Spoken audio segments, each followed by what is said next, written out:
Hello, friends.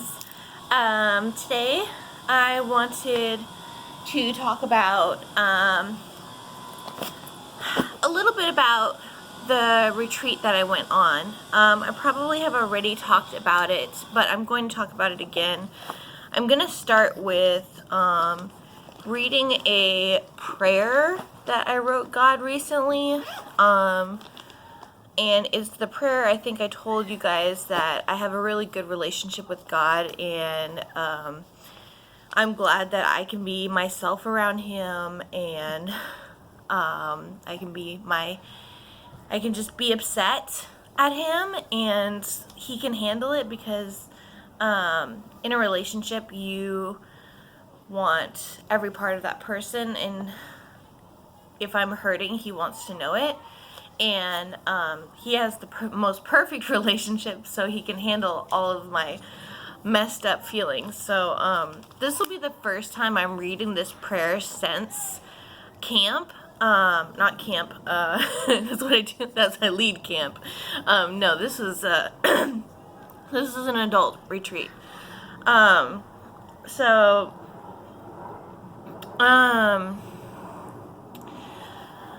the retreat, a little backstory. The retreat, I had gone on a retreat with my church before, and it was awesome, and I loved it. And then I came in expecting the same awesome things to happen on this retreat. Now, breakthroughs were made, but in a different way. And I should have known better, because I went in thinking, I'm going to this retreat, I'm gonna pray about our upcoming pregnancy and us being off low meds, and just confirmation on that, because I went to the other retreat with thinking about, what am I going to do? Do you really want me with the junior high ministry? I didn't realize that's not actually why I came to the retreat. That's not why God brought me to the retreat. The real reason was something different. So one of my good friends, I won't name her because I don't know if she wants me to name her, but I didn't know she was coming to the retreat, and she ended up being in the cabin next door to us. It's the cabins, it'll be like cabin number 14A and 14B, and then like there'll be a little like hallway that connects them in the middle. Well, she was in A and I was in B, and I look over there, and there she is. She goes, "Oh my gosh, Cher! Oh my gosh, it's so good to see you." And I was like, "Oh my gosh, I didn't know you were coming." And she's like, "Me neither." And she asked me about how was the gym going. And all of a sudden, all these feelings came up about being so upset about my weight and my health, and all these feelings came up, and I'll talk about those feelings. And then it was pretty close to lights out time, so all those feelings were brought to the surface, and then it was time to go to sleep. I was out of my element. I didn't have any reception, so I couldn't tell my husband that I got there safely, which gave me extra anxiety. And all of a sudden, I was really upset with God about my weight, my health, and all these old feelings that I thought I had dealt with years ago were coming back. And I sat in my sleeping bag on the top bunk, and I just started crying. I was just so upset. So I wanted human contact so badly, and I just wanted somebody to pray with me, but everybody was asleep. So I get out of my cabin, and I go, and I basically am just waiting for some poor sap to come and exit out of their cabin. I mean, at this point, I am like full like tears, full on, where you're like trying to like cry quietly, but you can't. And I'm just like, and then like, and thank God I brought a handkerchief because, you know, I knew I was going to cry a lot. I always cry a lot at retreats and camps. And I know I will, but I didn't know that I wasn't expecting this kind of turmoil, inner turmoil, and upsettedness. And then I would cry for a little bit, and then and sit in a chair, and then I'd walk somewhere else, and then I'd cry a little bit more. So,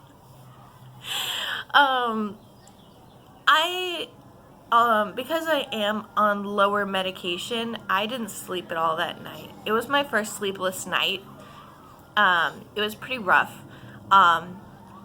Thankfully, I did find Wi-Fi somewhere on the campground at around 2 a.m., 2:30 I think a.m., and I was able to contact my husband through a different app.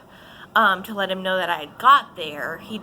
I didn't get his response till hours later in the morning, but I was able to watch my favorite YouTubers, and that really helps me kind of hit the pause button on all of the emotions I was feeling, because really wasn't doing me any good at this moment without anybody to talk about it or pray about it with me, and I was just a ball of emotions. So thanks, YouTube.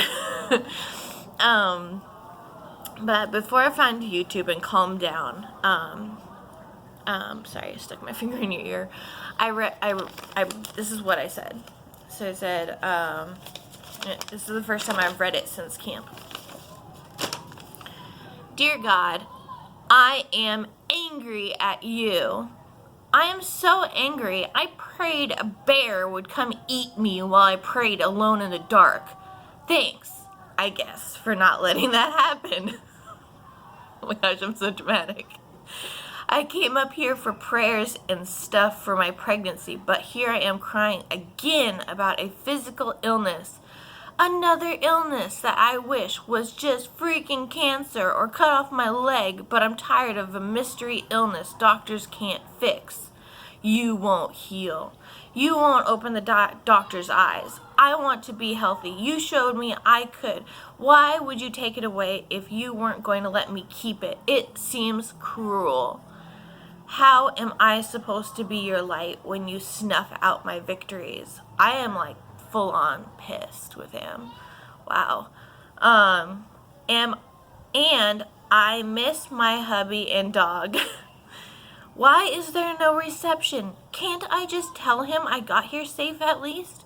Why can't this retreat be like the other one? Why do you put these women in my path that I cannot emotionally or encourage properly?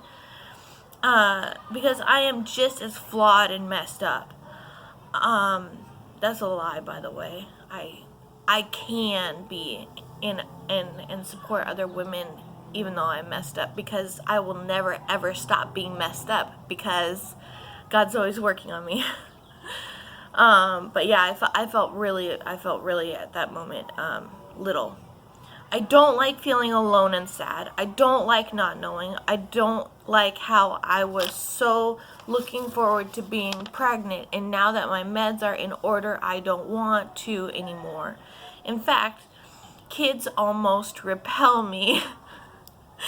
But I don't feel like I am allowed to admit these feelings, because I can't make sense of them, and I can't make any decisions, because I don't know what I want anymore. Who am I? At this moment, it's one of these just throw everything at the ceiling. I am so over everything right now. I can't handle anything. A broken drum set. I am tired of being broken. Sucks for me, because I'll always be broken. How am I supposed to serve you while I'm broken? I don't want to suck the life out of everyone. Do they really need my suffering? They'll have no answers either. What's the use? I don't even say in Jesus' name, amen. I'm so pissed at him. I'm like, this is me basically just slamming the door on him and being like, I don't even want to talk to you anymore. So those were a lot of emotions. So thankful I don't feel them anymore. When Chris and I went through a lot of premarital counseling, and then we also have gone to a lot of marriage classes, something was said in one of them that was just spot on, like hit the target on the head and all that. When you're angry, there's something that happens in your brain chemically that makes it so that you can't reason correctly.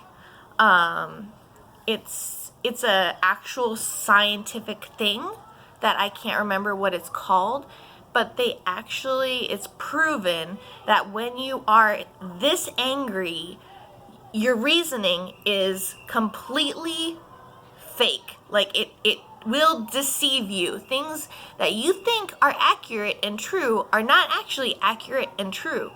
And that's why they say in the marriage class, when you're angry, try to separate yourself from that person until you are not angry anymore.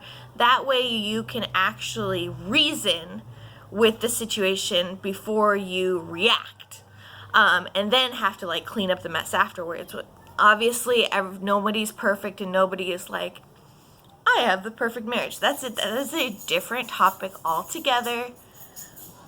Come here.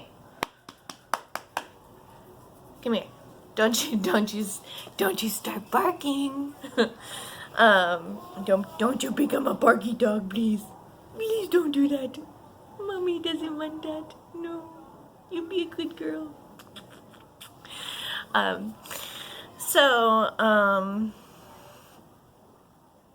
Yeah.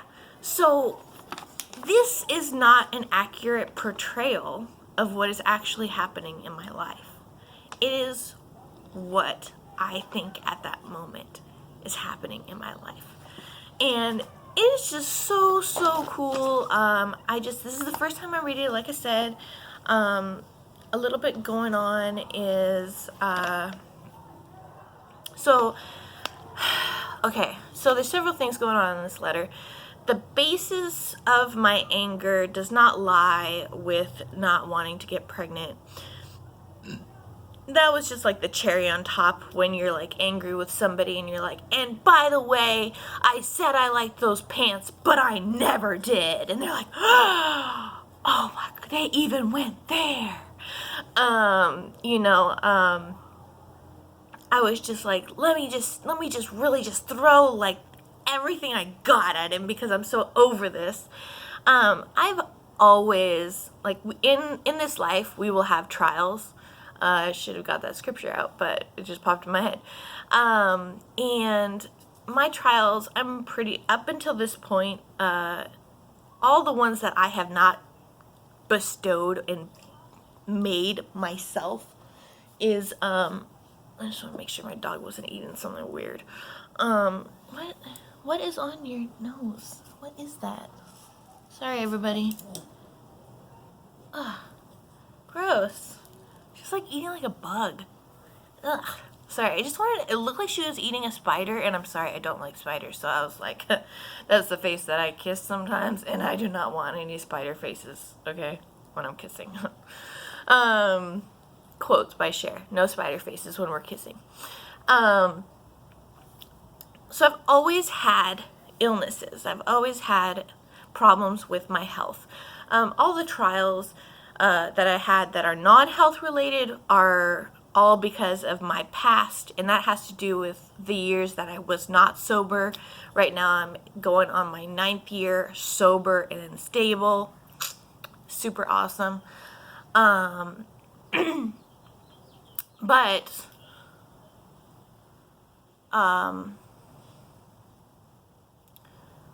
thoughts. Yeah.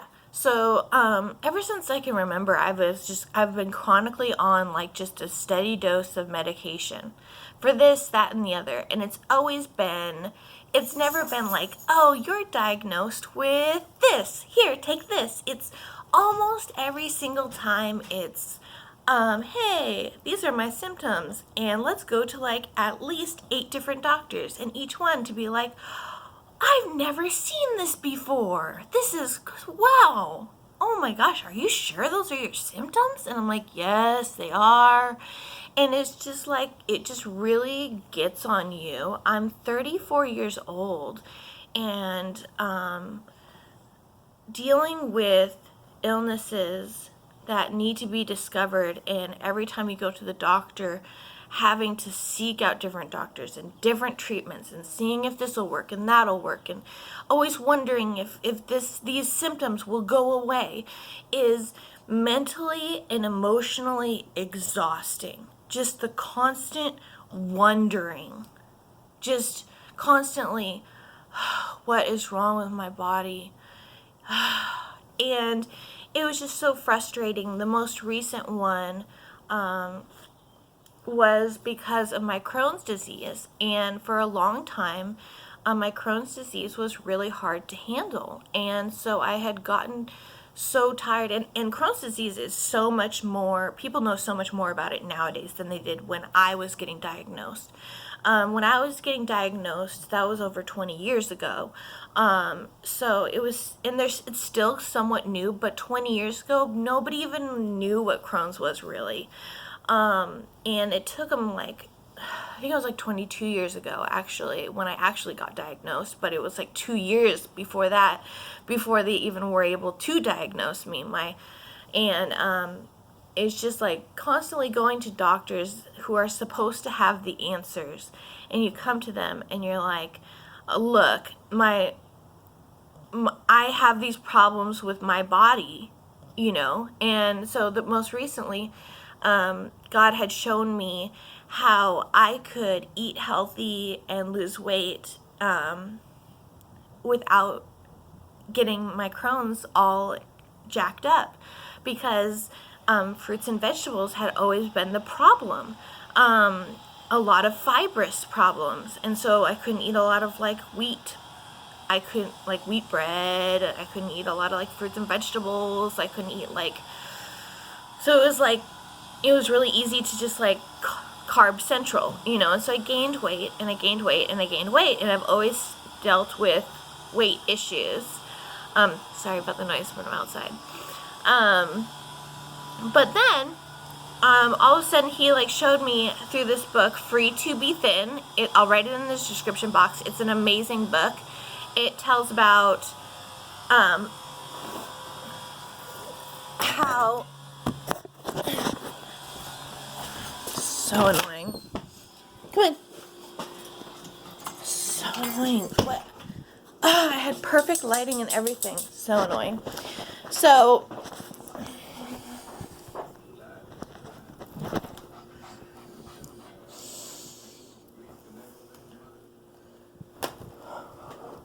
come here. Okay, we are now in my living room. Okay, so welcome back. He showed me that I was seeking food for comfort, and that everything that I was looking for in food, I should be looking for in him. And kind of just showed me how I could get over that. And then I was healthy, and I was the right weight, and I was losing weight, and it wasn't difficult, and he was helping me through it. And I can't get this camera the right way. Maybe right here. Is this good? There we go. And I was like, okay, I'm just really, really heavy. I'm 225, and you know, I'm really tired of being like the bigger woman with like the skinny husband or the skinny significant other. And you know, and I always dieted, and finally, like, he was showing me how, like, I could exercise and which exercise, and he was making exercise fun, and he was making, like, eating, like, healthy foods, like, easier, and, like, I would put in, like, 5%, and he would take the rest of the 95% and make it, like, way easier for me. And every time I would, like, try and resist, like, things that, like, I would try and seek fulfillment in the past, like cake and like pastries and like donuts and stuff like that, he like made the temptation like way less, and it was just like it was a miracle, like hands-on, full-on miracle, because I had always dieted and I was just always increasing in the weight. And I was like, okay, so I'm losing weight, and I was like, my goal was, I was a size 22, and all I wanted was to be a single digit pant size. That's all I wanted. I was like, I just want to be a size, what was it? Not a 9, because that's Mrs., but, is it 9? Anyway, I think, it doesn't matter, because U.S. sizes and the different sizes everywhere, and blah. But I was like, I just want to be like, when I want to go into a store and I want to be like, I can buy clothes here. I don't want to have to like walk into a store and be like, will I be able to fit into anything when I walk in, you know? And I had that. And a year went by, and I was a size 4, sometimes 6, size small, sometimes extra small. But it was more than that. I wasn't just skinny. I wasn't just fit. I wasn't just healthy. But I wasn't obsessed about it. It was like he had taken a weight from me. And it was so amazing, and I felt so healthy and so victorious, and like I was telling everybody, God brought me here. And then I started having problems with my health, and I was like, a year went by, and I was like, oh my gosh, when is this going to happen? Something's going to happen. And I stayed at that weight for at least 2 years, and then at about a year and a half, I was like, as an act of faith, Chris and I both agreed that we should get rid of my fat clothes. Because then it's like me telling God, okay, yes, I believe that you have fulfilled your promise to me, and you will not like take me back to that place where I was unhealthy and I was seeking food for the wrong reasons, and I wasn't following you, and I wasn't obeying you, and I was just like doing whatever I wanted with my body.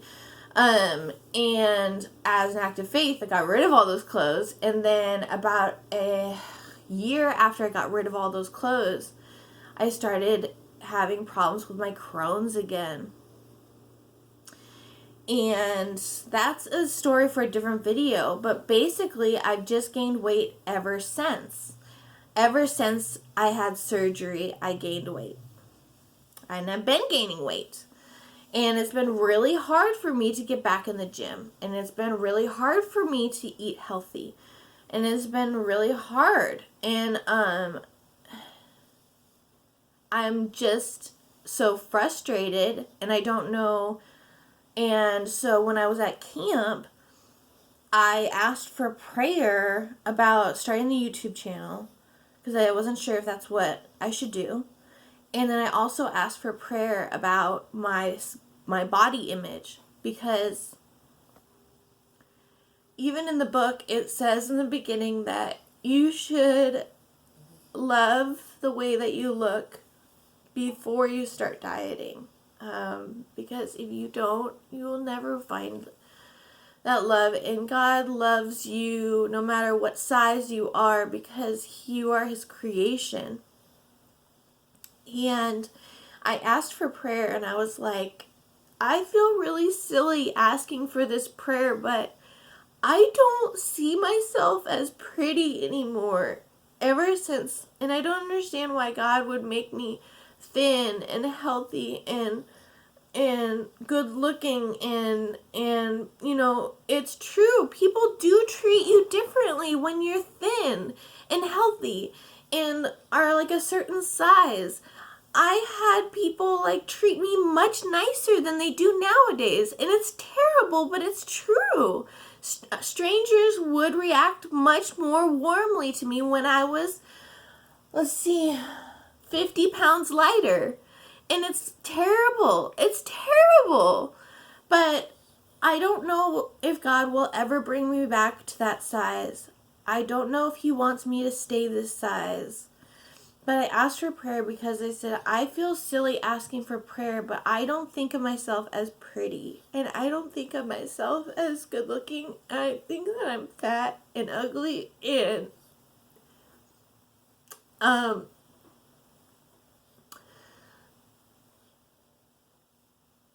as a woman, it's kind of like it's so ridiculous that we would hide these feelings from each other.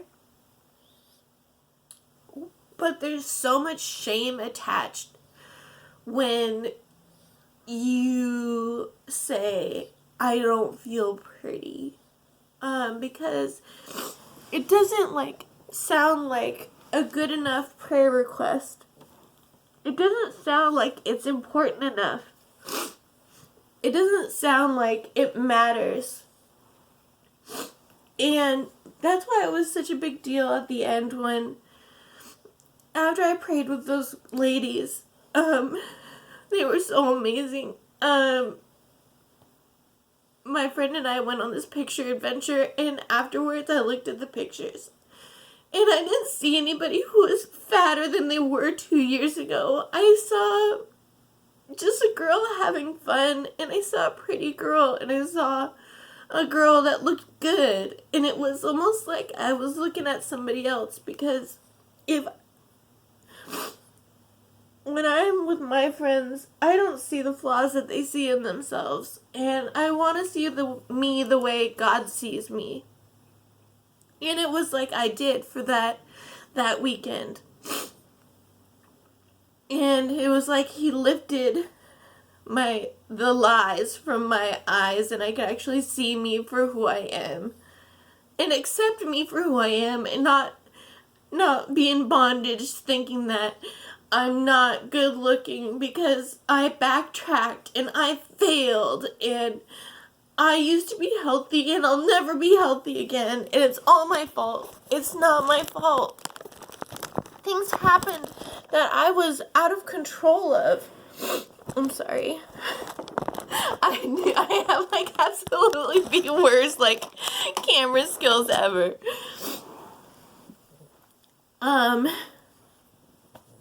This is me.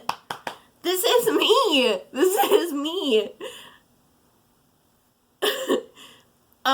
And, you know, I went to the gym yesterday, and, you know, you watch tons of success stories on the web.